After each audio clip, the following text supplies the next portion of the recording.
She's ended up being known as the girl in the wall.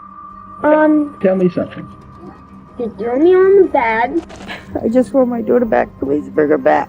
And then I was screaming my brains out. I heard her say a man was coming after her with a knife, and she said, oh my God, here he comes. He started kissing me. Our biggest concern is that we find this child, well and safe. My hand hit a nail. The last time I seen her was when she was walking towards the machine. I started getting scared.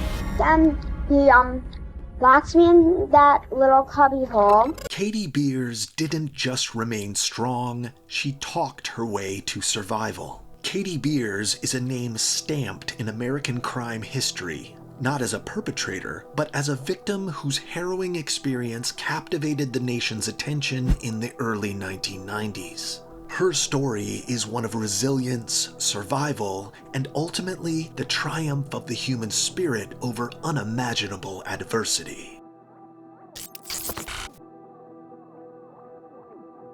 Born in 1982 on Long Island, New York, Katie's life was marked by instability from the start. Her biological mother, Marilyn, had her after a one-night stand, so Katie's father wasn't part of the picture.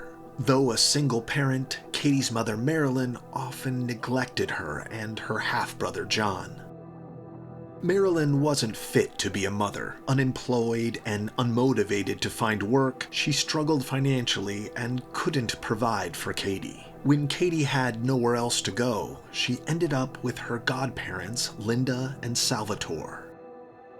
However, this supposed safe haven turned out to be a terrifying situation. Linda and Salvatore abused Katie in horrific ways. Salvatore sexually abused her. She was also subjected to emotional, physical, and verbal abuse. As a young child, Katie was forced to do endless chores and housework, essentially treated like a servant. Whether it was to do the laundry, to clean the bathrooms, to cook dinner, that was my purpose to her. No one to turn to, Katie endured this abuse in silence. Her mother, who should have protected her, simply didn't care enough. Seeking refuge with her godparents only led Katie to a worse situation. From the time that I was 2 years old, I was sexually abused by my godmother's husband. He told me that I was a liar and to get out of her face. Despite the pervasive darkness, Katie held on to moments of normalcy. She found solace in spending time with neighborhood kids, including the Esposito family. John Esposito, a seemingly innocent family friend, became a familiar face in Katie's young life. Little did she know, this man would become the architect of her worst nightmare. I really didn't have any friends my own age. I think in my childhood, the thing that probably made me the happiest was when I got to spend time with John. I would say I loved him. He was always a confidant, somebody that I would trust. Just days before her 10th birthday in December 1992, John took Katie to Spaceplex, her favorite place on Long Island. My 10th birthday, it was going to be just Big John and I. What began as a seemingly exciting day turned to the worst days for Katie. Oh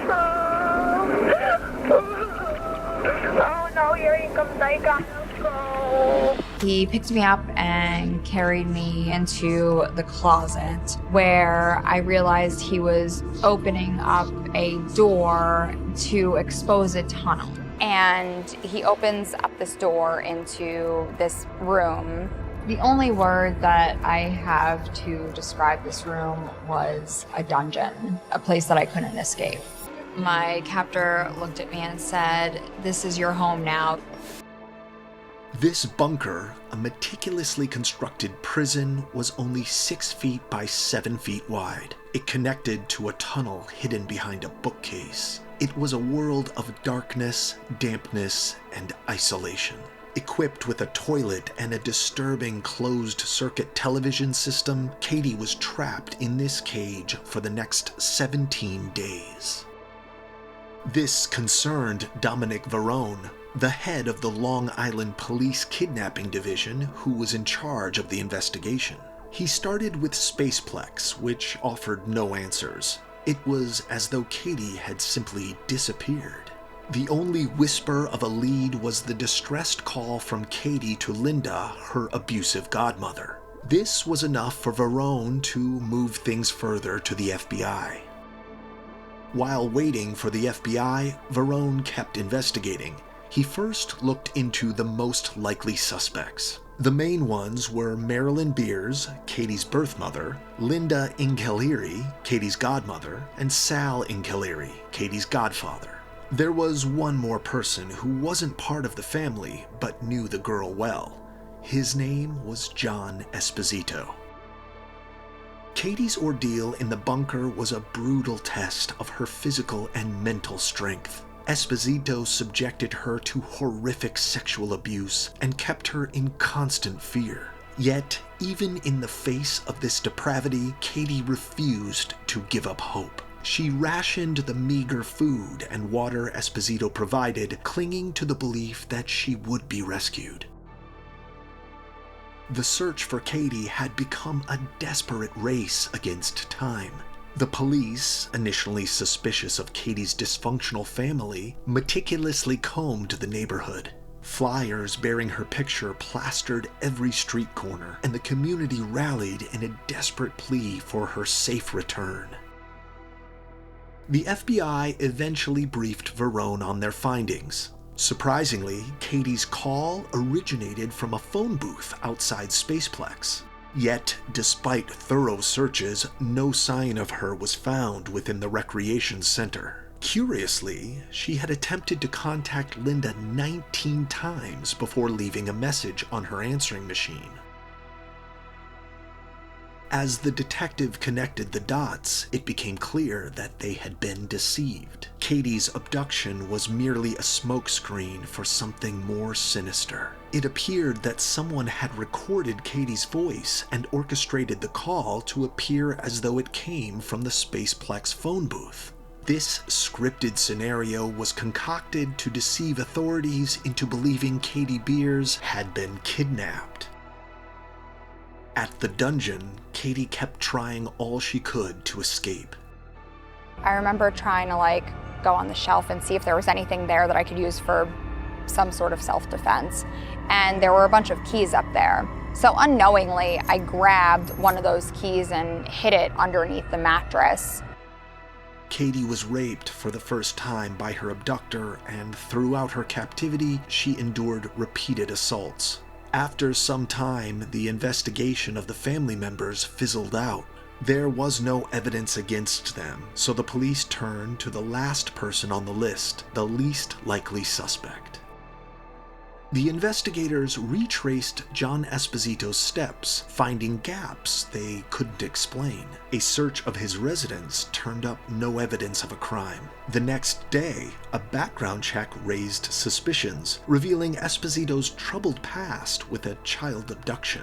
As pressure grew, police searched his property, including the main house and the converted garage where he lived. With mounting pressure, he finally spoke to his lawyer, saying, "I have something very important to tell you." He then confessed to abducting Katie. Esposito guided the police and the district attorney through each step of uncovering the hidden dungeon. They watched in disbelief as he demonstrated the complex process involving over 30 steps. It involved moving a wheeled bookshelf, pulling back vinyl flooring, lifting a 200-pound concrete block with a special tool from the garage, lowering into a 7-foot underground chamber, and crawling through a passageway to reach where Katie was kept. Apparently, he had been planning this for years before kidnapping her. The sight that greeted the officers was one of both relief and horror. Katie, weak and malnourished, was huddled in a corner of the bunker, yet her eyes still held a spark of defiance. Her rescue, after 17 harrowing days, sent a wave of joy and overwhelming emotion through the entire community. The door opened and there was a man that I didn't recognize. And I remember them saying, "We're the police, you're safe now." John Esposito's capture and subsequent trial brought a measure of justice to Katie Beer's ordeal. However, the legal proceedings were complex, highlighting the emotional toll the crime took on everyone involved. Esposito's arrest sent shockwaves through the community. The man many knew as a friendly neighbor was now exposed as a monster. Public outrage was immense, with calls for the harshest punishment. Katie, still recovering from her trauma, faced the daunting task of testifying against her tormentor.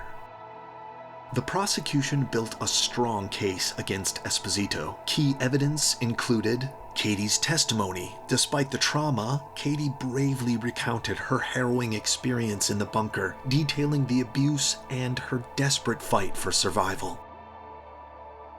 Physical evidence. Forensic analysis of the bunker linked Esposito to the scene. Additionally, items of Katie's clothing were found in his possession. Witness testimony. Neighbors corroborated Katie's account about the unusual noises emanating from the Esposito house. Esposito's defense team attempted to discredit Katie's testimony, claiming she was prone to exaggeration. They also argued that the sexual abuse allegations were fabricated.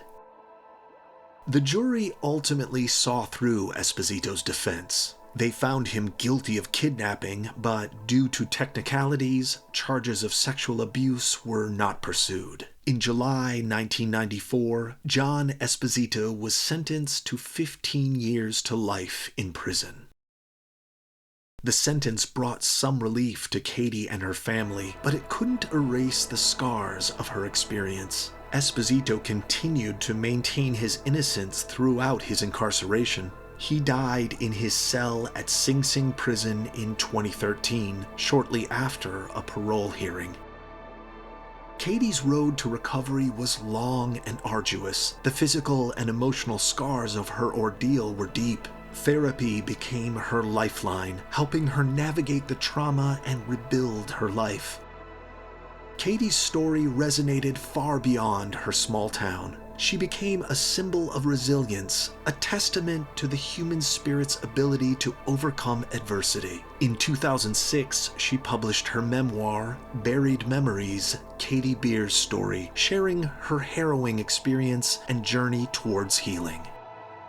Katie had also chosen to use her voice to empower others. She now works as a motivational speaker, sharing her story with audiences across the country. She is a married mother of 2, actively involved in the family insurance business. Katie Beer's story is one of darkness and light, of fear and courage. It is a testament to the enduring human spirit and the power of hope, even in the face of unimaginable horror.